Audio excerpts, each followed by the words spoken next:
TD Ryan Unleashed is brought to you by Scott Zimet, your State Farm Insurance agent in DeKalb. Call 815-748-3101 or stop by at 2587 Sycamore Road, Suite D in DeKalb. Like a good neighbor, Scott Zimet and State Farm are there. Pizza Villa, pizza, pasta, sandwiches, and more at 824 West Lincoln Highway in DeKalb. Don't forget Kids Eat for Free on Thursday.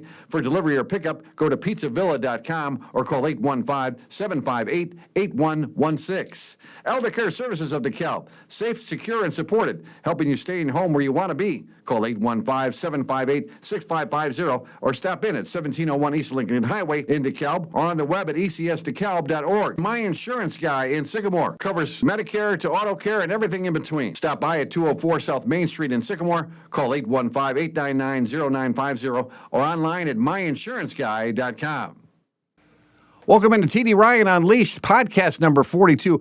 Honored and privileged to have our folks from the Canines for Christ. Canines for Christ is an international Christian-based animal-assisted therapy ministry that uses ordinary people and their beloved dogs to share God's message of love, hope, kindness, and compassion to the community. And we're talking to our friends from Canine for Christ here, our local chapter here in Genoa. And we have with us Dick and Linda. And how you guys doing today? Very good. Very well, thank you. I'm sorry, Dick, Linda, and Joey. Joey, the dog here as well. People might have seen the Daily Chronicle article a couple of months ago about Canines for Christ and what they do and the wonderful work they do. We're so excited to be here. As a matter of fact, here is the article itself. It was back in November of 2025. Canines for Christ ministry offers hopes for veterans with help from man's best friend. The Genoa-based group promotes healing through therapy dogs, bringing love and compassion to those needs. And we're thrilled to have the therapy dog with us right now. Joey, again, if you read the article in the paper, but I just said recently you guys were at the retirement center here locally, and what a wonderful thing. First, Dick and Linda, welcome. I'm sorry. See, I was so excited about doing this interview. I forgot to introduce you guys. Thank you for so much for joining us today. Thank you for having us. Tell us about Canines for Christ. I know it's an international organization, but tell us about the Genoa chapter, the TLC Genoa chapter. Sure. Tell us about Linda. Tell us about that, please. We started about 3 years ago. The church that we attend is a Lutheran church in Genoa. Trinity Lutheran Church, Trinity right? Lutheran. Okay. And they had really tried to get a comfort dog, one of the Lutheran church comfort dogs, and weren't really able to fill all the requirements for that. So we started to look around. Was there some other group that we could be affiliated with that would use dogs as a kind of a therapy type of thing? Okay. And found this Canines for Christ, and it looked like it was a good fit. We are able to use our own dogs, and rather than a specially trained comfort dog. Right. And it's a little more user friendly in that respect, and we can, Joey likes to sleep on the couch and things like that. Those things are allowed with our own dogs if we'd like. But comfort dogs, there's much more restrictions in terms of keeping them and where they're allowed to be and so on and so forth. So we thought this sounded like a good idea, and we started with 3 dogs. We had Charlie, Buffy, and Joey. And all of the dogs have to be qualified. There's an AKC program called Canine Good Citizen, which is a series of behaviors, and a dog has to pass a test showing that he's obeying all of those. I saw one where they had a bunch of wonderful food around, and the dog had to sit there and not go after the food. Yes, well. And Joey's was a good solid C- student. Yeah. Oh boy, but Joey. He's so friendly. They've also added, this gives us a qualification from AKC as a therapy dog. It's a recognized designation from the American Kennel Club. But the Canines for Christ has also added a temperament test for the dogs. So they're all certified in this way and vetted that they are good with people and can behave appropriately, and at least most Joey's of the time. being a good boy right now. Yes. At least most of the time. and Joey just loves people. And so we had Charlie and Buffy. Buffy was a golden retriever. His owners moved away and took her along. Okay. And then we had Charlie, and his owner left town too. So now we have we're joined by another dog, Winston, Who's another who's golden. actually a cousin of Joey's from the same breeder, and he's not vetted yet. He's going to have to pass his test before he's able to really just started participate. last week. But Now you've had 5 he's golden. in training. You've had 5 golden Yes, we retrievers, Well, huh? in Okay. our family. Okay. Dick and I have, yes, Yeah. over the years. And- Our first one was much more of a hunting dog. Joey's much more of a couch potato than a hunting dog. But he just loves people, and people seem to be, drawn to him. He's so friendly, which is part of the magic. magic. Yeah, I mean, I have to call it Exactly. magic because Yeah. when you see that, I had the pleasure of bringing our dog over. We had a friend staying at the DeKalb Retirement Center there, and they allowed us to bring our dog in. And the first person we ended, the guy had trained dogs for 25 years, and he just was hugging our dog and loving our dog and telling how much he missed his dog. And boy, you must be magical to see that when you see people. And I cut out a picture of from the article with the 2 kids petting Joey, and Right. it's just magic to see that. What is it like when you go and bring Joey out? Well, what is so good about it is like he's done over 100 visits. And what's really good about it is you'll have situations where people are maybe in a stressful situation at a funeral or something like that, or elderly people at a rest home. And we've been going to Oakcrest for almost 3 years, so they know Joey very well. And, it just gives them a little excitement in their lives, and he is absolutely expecting any return in love. He loves to be petted and loves to be told he's a good dog. And about what makes him so unique is, like I said, we've had 5 Goldens all together, and he's the first male we've had, and the biggest one we've had by far, and he is so much more cut out for this sort of work than some of the others that I use for hunting and so on and so forth, because he just is not aggressive at all. For example, a quick story, there's my grandson has a little tiny dog that walks around, and if they show up, the little guy, Chunkers, he's in charge, and Joey just kind of lets him do whatever he wants to do. Joey's just low-key, just really low-key.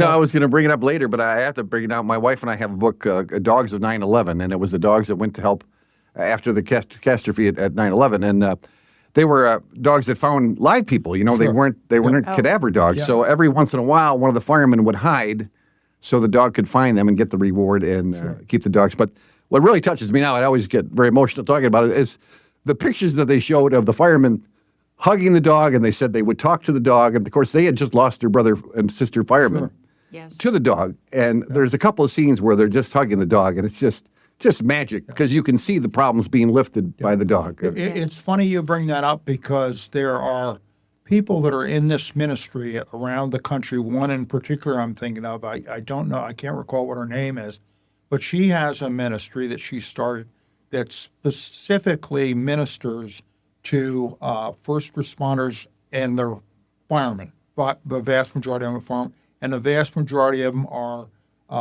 forest fire fighters, and just runs around. My oldest son is a policeman. He's been a cop for 30 years. Oh, God bless him. And that sort of thing. You run into people that are in stressful situations and so on and so forth. But we are going to be meeting on next Wednesday with the Genoa Fire Department to establish a relationship, and the police department, I think, towards the end of the month. So that's, Wonderful. we're trying to do that. Yeah, yep. And he's got scenes around town a lot. He's in a lot of parades. Goes to the Sycamore Pumpkin Parade. He's in the Memorial Day parade in Genoa. He does that every He's year. done that several years. And I'm the chaplain of our American Legion, in Genoa, and I'm part of the honor guard. We shoot the guns and that sort of thing for burial. So I take him to most of the funerals that I go at, and he stays in the truck. And if the people notice him, usually if there's kids at the funeral, they love to spend the time with him. So He just shows up, and that's what his favorite people in the world are all under 4 feet tall. Love it. That's great. Now, Dick, you spent some time in Vietnam, and again, thank you for your service, sir. From 1968 to 1970, when things were really hot right there. I was wondering about dogs. I know the story about dogs in Vietnam. We don't have to go there, but about support animals in war. And I read this called Corporal Stubby. I don't know if you ever read this. It's about a World War I dog that that went up and down the trenches warning the boys when the gas was coming. And he had his own little gas mask. But they talked about how he was more supportive just being in the trenches with that rather than being a warning dog. Sure. In fact, it's interesting you mentioned that. My rear area was in Phu Bai, way up in the northern part of the country, and there was a guy that that worked at that particular facility that we used as a rear area, and he had a dog, and it was and in fact he had extended in Vietnam because he couldn't bring the dog home. Right. So he adopted over there, and he was there, and I don't quite know what ever happened to it. I didn't have any experience specifically with dogs that were working for the military, but I just I get a lot of stuff from postings because I'm a chaplain in the American Legion and a Vietnam guy, and they just talked about a fellow here just the last few days, a Vietnam guy, and was a canine handler, and unfortunately he was KIA the second day. Okay. And the dog wouldn't leave him until, which is typical. But yeah, that's the way it is. And the big. And I know that I think they've changed the policies now in terms of like in Afghanistan and Iraq, if the befriended dog it's easier for the GI to get that dog home. That would be a big plus, absolutely, because dogs are wonderful to people in those stressful kind of situations. So yeah. Absolutely. Yep. Now, you guys recently, and Joey included, we took part in the Be the One walk. For folks that don't know, there was a short symbolic walk, symbolizing, sadly, that we lose about 17 veterans a day to suicide. Now, we do a suicide prevention show here on the podcast, and so we're very familiar with this subject matter, unfortunately. But I also am very familiar with a lot of veterans, and one in particular I'm thinking of had a gun in every room in his house, and his wife divorced him, and his kids were afraid to go see him, and he didn't know what to do, and so he got a dog. The dog calmed him down to the point where he got all the guns out of the house, started working with getting to see his kids, and but the dog literally changed his whole life. I mean, turned his whole life around. The Be the One program that we started, the American Legion started about 3 years ago, and we're getting back when we first started it, and there's a lady that's in that chapter. Cindy, I can't remember her last name right now, from the post here in DeKalb. She was the spark plug to get this thing going, and that's what sparked the march that Joey and I and Linda are involved in. But when we first started, of course, I wanted to say, well, how do we minister to these people and counsel people that have a problem? And initially, it was just a handout and that sort of thing. Well, now we have associated ourselves with Columbia University, and we now use their their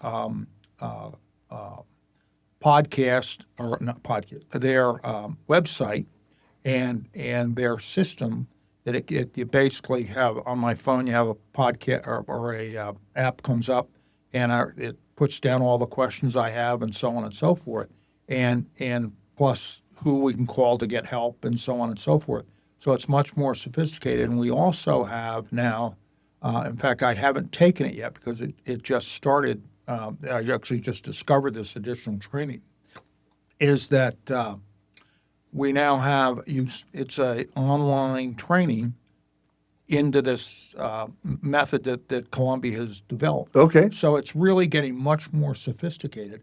And we're starting to show some real improvement. When we started, the name, and actually, they actually think that it might be an underestimate. They were talking about like 22 people a day killing themselves, and now they think we're under 20, hopefully. Mm-hmm. So it's been in the whole. Linda was a mental health nurse for a long time, and I worked at Ben Gordon Center. Okay. Yeah. Was the medical services manager there.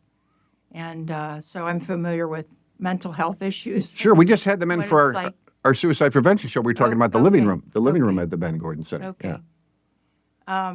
anyway, but that I've also done some training in biblical counseling where you use scriptural truths to help people work through issues that they may have. And Can you give me an example of that? Is there one that you can think of off the top of your head? what do you mean? Well, that you used a biblical example to help them in their lives? Well, just the one thing is that just to have hope. That's something that our faith brings to us. A connection with God, to know that there's forgiveness for things that we've done, or we can have the power and the grace to forgive others who have hurt us. And one of the things about serving in the military, I know we were married actually when Dick went in the service. Got married on a Saturday, and I got my orders to Vietnam on Monday. Oh my So gosh, I really? kind of lived through that with him. Wow. So one of the things that's hard is, you see things and you participate in things that sometimes are offensive to your own conscience in a military operation. People come back with all kinds of trauma. I know Dick, we didn't call it that at the time when he came home. PTSD. Yeah, post-traumatic stress disorder, yes. And we didn't have that nomenclature at the time, but it certainly affected our relationship, and there were things that we had to really work through with one another. And so I understand, on that level, on a personal level, as well as just from a mental health perspective, some of the things that people struggle with. And I think, some of the issues with the veterans, they can be sometimes very isolated. They can feel that no one really understands what they're going through or what they've been through. And oftentimes when we feel that way, our tendency is to turn away from God instead of turning towards Him.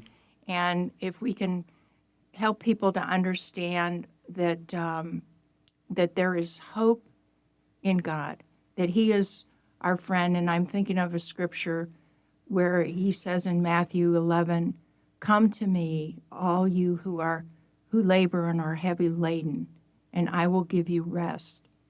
Take my yoke upon you and learn from me, because I'm gentle and humble, and you find rest for your souls. My yoke is easy and my burden is light." And the idea that He kind of carries the burden for us, and that He takes on, the pain that we have, the hurts that we've had, and we have the opportunity to understand that He's the giver of life. He gives eternal life to those who have faith in Him and believe in Him, His work on the cross to make it possible for us to be forgiven by God and have a relationship with God, and then all of the wonderful promises in the scriptures that become ours when we become followers of Christ. And so that's part of, rather than just thinking of mental health issues as a disease model kind of a thing, and treating the symptoms that people can have, like antidepressant for depressed mood and things like that. I have no problem with using medications. I've seen them make huge difference in people's lives.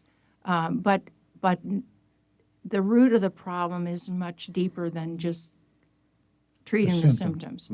And so sometimes people's hearts are broken, where they've done things that they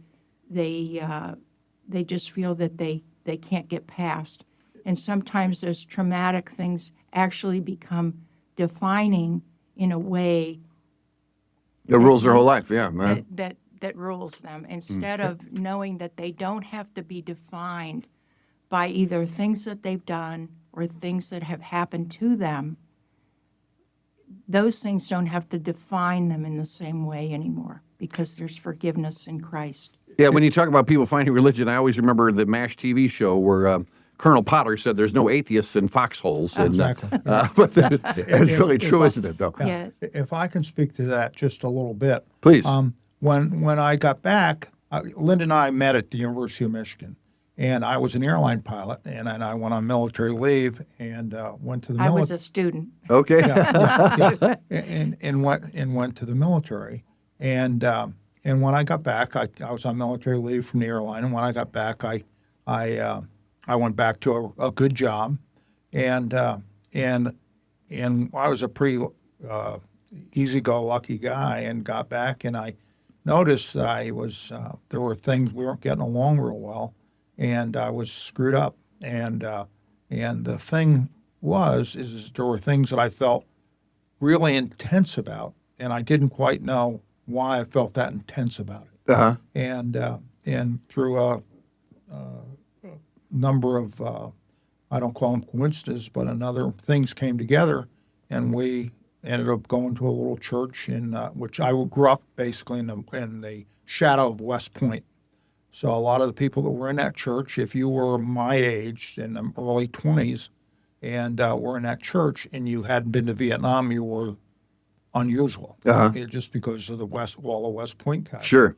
So anyway, so what it did is it just allowed us, and we had zero religious background, church background before either one of us, effectively before we went, or before I went, and it just put things into perspective, and we've been now, and what led us to this ministry and a few others that we have been involved in together is it's all about what we want to do is to be able to help people.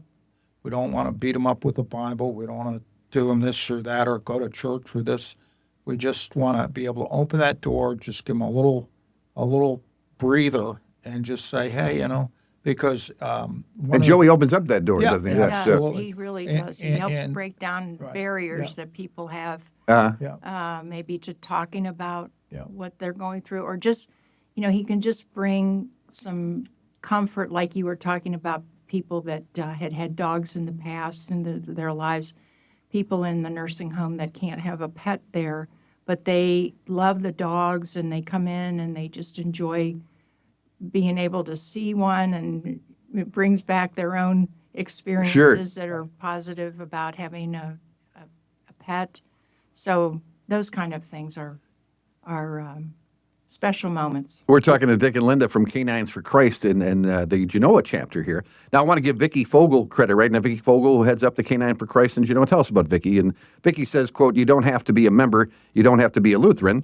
If you have a dog and you believe in the ministry and what it stands for, we welcome all to come and join. So that's great. That's wonderful. Yeah, That's we have, true. in fact, two of the dogs, the new dogs in our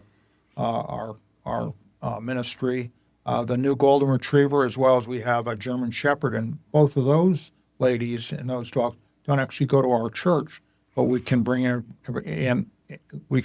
in, and then we're just basically the people that facilitate setting up the appointments and so on and so forth. I love it. So Linda, tell us where you go, where other places you go, and do you wait for them to invite you, or do you invite Joey to them? Well, we sometimes seek out. Now, we have one of the gals that's part of our ministry. Her daughter works in the fire department. So there was a connection there once she got involved, and she talked to the people at the fire department and asked if we could, Doesn't have to be a Dalmatian, does it? No, it doesn't. So sometimes there's things like that. We've also we've attended a funeral service Oh, gosh.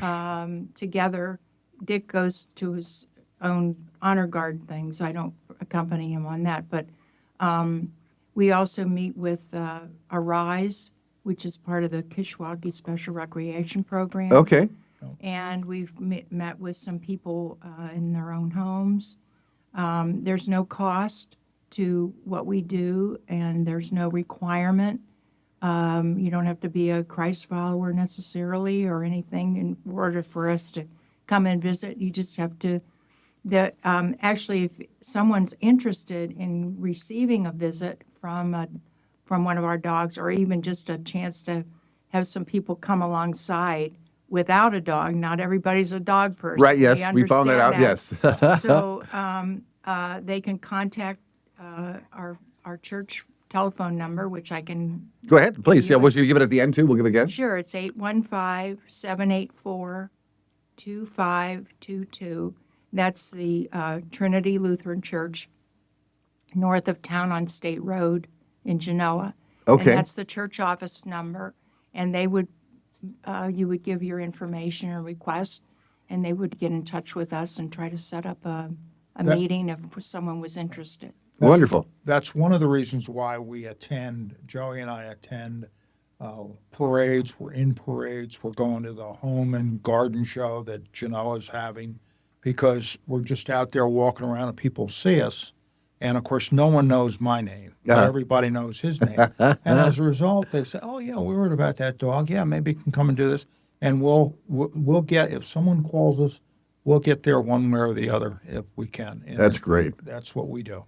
You know, especially the kids. I want to ask you about that because, you know, we when I was back on the radio station, we interviewed our friends from CASA often, the Cordy Avid group that Yes. takes care of the children. Yes, and they had stuffed animals and things to comfort the kids. But I was thinking, boy, what a dog would be great in that scenario. And I don't know if that's something we could work on there, but that's a wonderful thing to know about. But what is it like when you bring the dog to the kids? Do you bring them into the school? Have you been able to do that, or what is it like when you? Well, Joey's a regular attender at our vacation Bible school. He actually, when he was a puppy, he visited the preschool that's held at Trinity Church, and he got kicked out of because he kissed too many kids. So he was a little more rambunctious back when he was a puppy than he is now. But Joey has this wonderful sense of reading people. If someone is afraid or doesn't want to, and sometimes kids, they're afraid of dogs. Right. He doesn't push it. He just seems to know who wants to pet him and who wants to have him stare at him and who's just not interested. So it's wonderful. We see a lot of that at the when we meet at Oakcrest. There's this big circle of people, and he goes around the circle, and he just knows where to stop and where to pass by. He's just amazing about that. I see some videos where sometimes they'll just like put his head there in the lap and just leave it up to them what they want to do. Yes. Yeah. When we take him to vacation Bible school in the summer, he goes and you'll see kids there that don't have dogs and are a little afraid of them, and some of these kids are 3 years old, 4 years old, and you'll see over the week, he just keeps showing up, and they just this and that and the other thing. Now, by the time they're in church, have gone through, now they've been there for, 5 or 6 years. Well, now they're his buddy, and we take him to church on occasion, and he shows up, and he of course, Joey, you have to realize, he thinks everybody came to see him.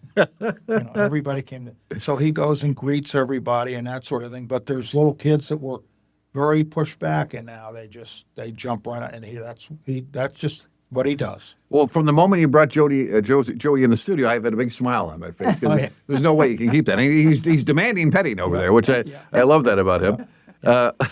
Yes. So what is he like at home? Does Joey turn it off at home? Is he doesn't really turn it on when he's out, does he? So same Joey at home as when he's out and about? Well, Joey and my husband have this very special relationship. I love in the article where you say they're best friends. I love that at the end. Oh my goodness. And Joey, if the house was on fire and I was in there and Joey was in there, I think Dick would have trouble finding out who he would rescue. But anyway, Dick takes Joey about anywhere. He takes him for rides in the truck just for fun. He takes him to places that allow dogs, like Farm and Fleet will let you bring your dog in, and certain places, businesses will let him come in. And they do all kinds of errands together. But Joey loves to sleep. There's a thing on Facebook. It's called the American Sloth, and it's a golden retriever lying on the couch and or lying on his back on the floor, And Joey is unafraid to take a nap whenever possible. In fact, that. it's funny. We learned from the ministry went through this training. They've been doing it for a long time, and Joey's been doing it a long time. So they recommend a visit to be about an hour. So I'm here to tell you, like we'll be at Oakcrest at 55 minutes. It's like he's got a union. He knows the contract. time. Yeah, and he'll usually sleep the rest of the day after one of these visits. Now it doesn't. You wouldn't think it's stressful, but after he has a visit, he'll he's sleep tired. the rest of the day. He's tired. Yeah. But he can be instantly, like if one of us is out and the other one is in the house with him, and then the garage door goes up. Oh my gosh, you'd think barking and crying and dancing around. It's just amazing how he comes to life when he thinks somebody's coming in. We're talking to our friends from Canine for Christ over there in Genoa. We'll tell you more about that as we wrap things up.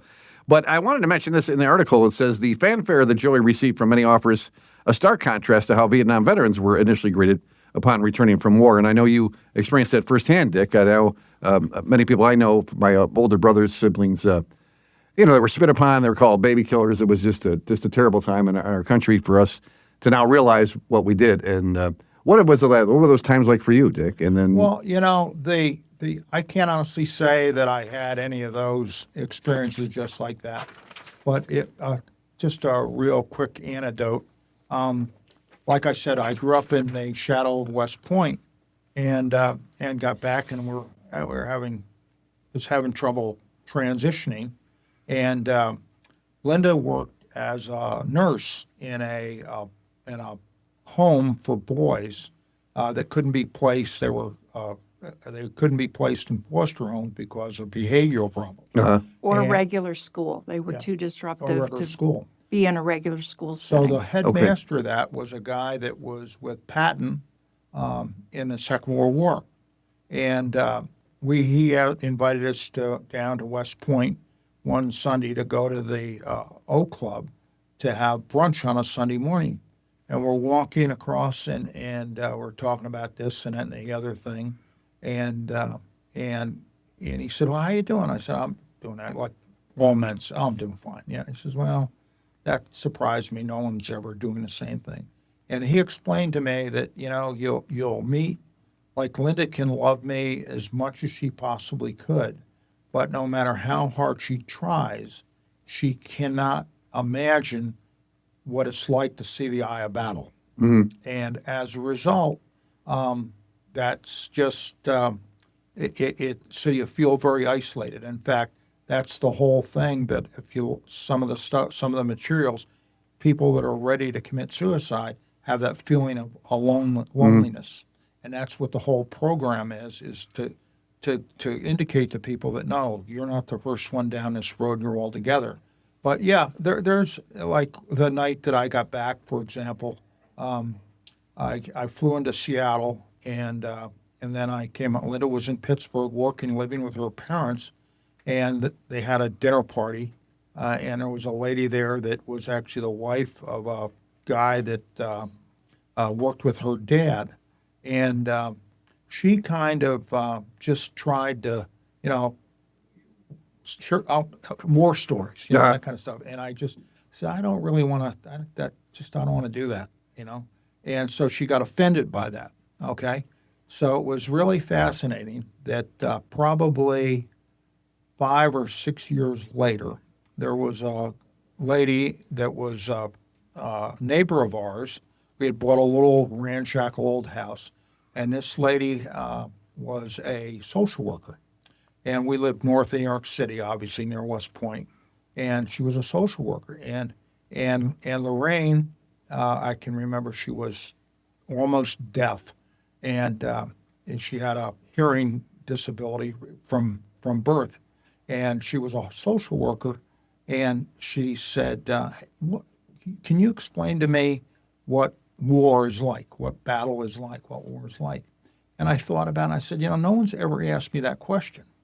And I said, well, the best way that I can describe the emotion to you is that, when you're driving your car and you're going through an intersection, and some guy blows a stop sign and you almost crash, and it's for no fault of yours, but you get through the intersection, there's not an accident event, and you have that feeling. That adrenaline rush, yeah. That adrenaline rush. Well, that's the feeling you have all the time. And like, for example, when I went to Vietnam, I weighed about 195 pounds. When I got back from Vietnam, I weighed 153. Wow. And one thing I figured out, the bigger the butt, the bigger the rock you needed to hide behind. So I could run like Mach 6 about that. Get your ass behind that rock. Yeah.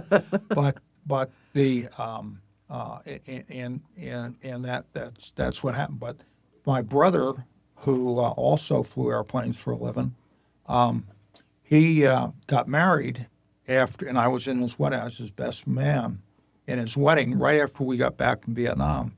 And if you look at the wedding pictures, I had that 10,000-mile stare. Yeah. And that just wears you down. And it every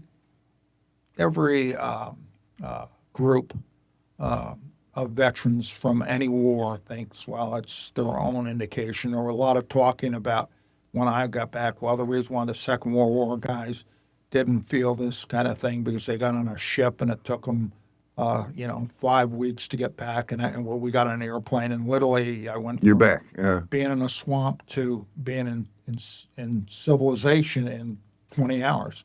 And but in actuality, probably they just didn't have it diagnosed in the Second World War as much, and they didn't really know about Even in World War I, you used the term the 1,000-year stare that they had back exactly. then. Yeah. Yep. And in fact, Well, shell shock. The shell shock was another yes, term they used. was Yeah. a term. and I will say these one little anecdote.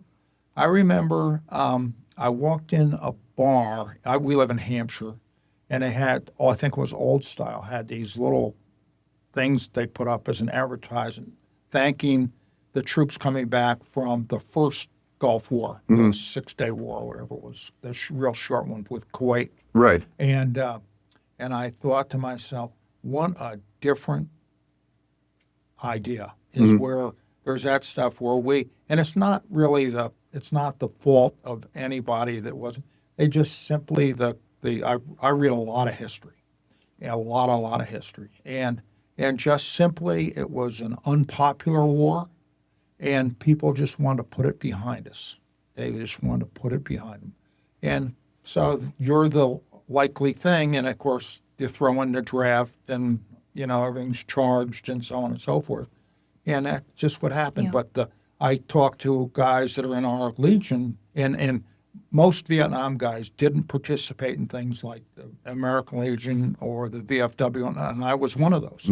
I didn't join the American Legion until about 4 years ago, about the time we got him, and just because I realized it was another opportunity to be able to help people, to minister to people, because the same guys, the Gulf Road, like I think during after 9/11, the saying in Iraq, they tell me, was that the president said, well, you got to go to the shopping center and get the economy going, And the saying in Iraq was everybody else went to the shopping center and we went to war. Uh-huh. And it's just a product of the way things work.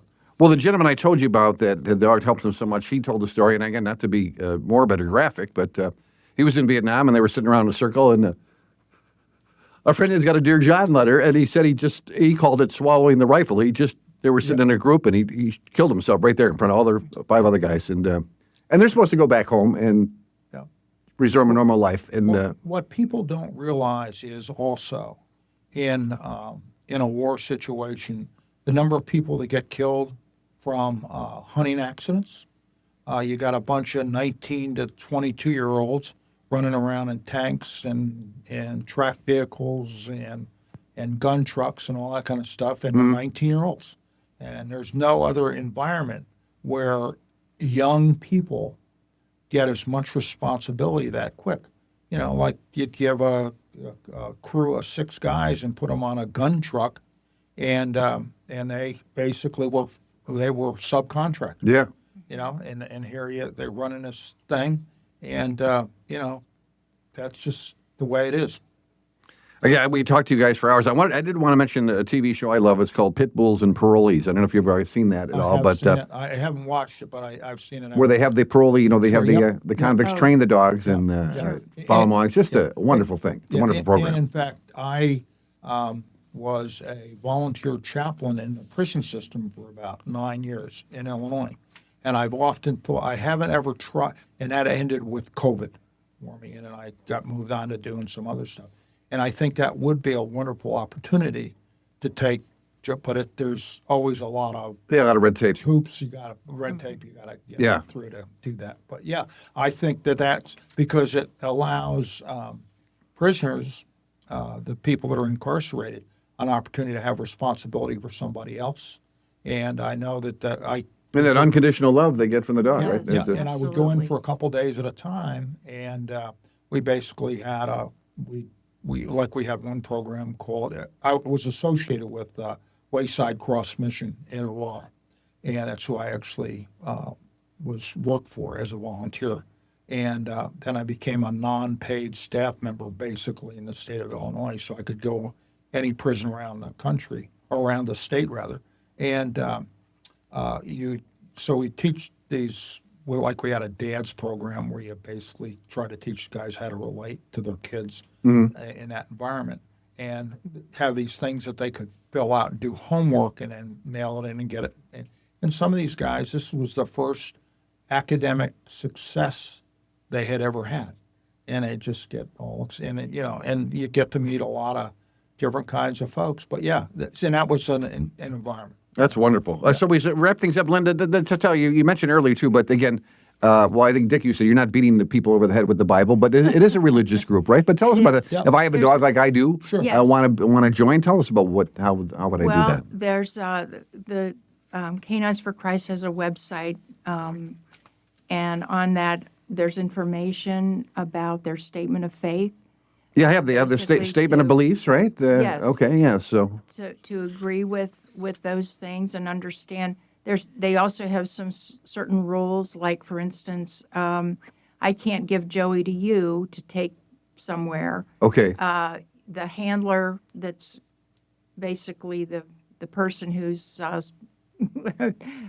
Joey's owner or co-owner, can you take him around, but we don't allow him to be just dropped off. Right, sure. And that type of That's thing. for insurance. That's right. Insurance reasons. So there's certain rules and regulations like that. But other than that, just to see if you can agree with the statement of faith, which you have to sign that you agree with, Okay. and you have a dog that you think is appropriate, and get that dog trained through. We ended up You even have the taking- list of the organization that does that, right? Yeah, we took Joey and eventually to Canisac in Maple Park. Okay. And he went through the Canine Good Citizen program there and was accepted. Finally, he passed his test, which we were all, Boy, Joey. all happy about. And then submitted his reward to AKC and got that. And that was... But someone who doesn't have a dog, who is a Yes. Christian and has a heart, also to serve. We have several people that are part of our team that do not have their own dogs. Vicki doesn't have a dog. Oh, really? But, Okay. But they accompany us at times on certain visits, or go with the dog and owner. Well, I in joke with you certain guys on the phone situations. that dog is God spelled backwards, and I think there's a reason for that. And now I don't want to go too long. If you give us a short answer on this one, Linda, but your final question though is, how has doing what you've been doing with Joey changed your life? How has it changed you as an individual? Well,